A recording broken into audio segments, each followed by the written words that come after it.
Marami nagsasabi sa akin na mayaman na raw ako. Eto, sasagutin ko kayo.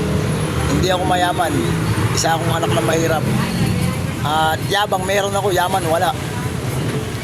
Kaya sa lahat po ng mga nagsasabi sa akin na ako'y mayaman na, hindi po talaga ako mayaman. Ako'y isang anak ng mahirap lamang, nakatulad nyo. Kaya kung sakasakali man akong yumaman, eh hindi po ako magbabago ng tingin. Isa pa rin po akong galing sa hirap. Kaya magandang umaga po sa ating lahat.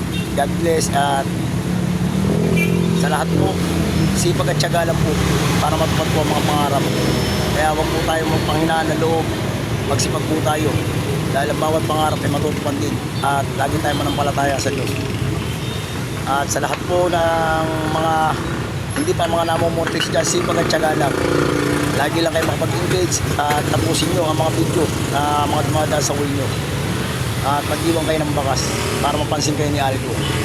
At God bless po sa ating lahat.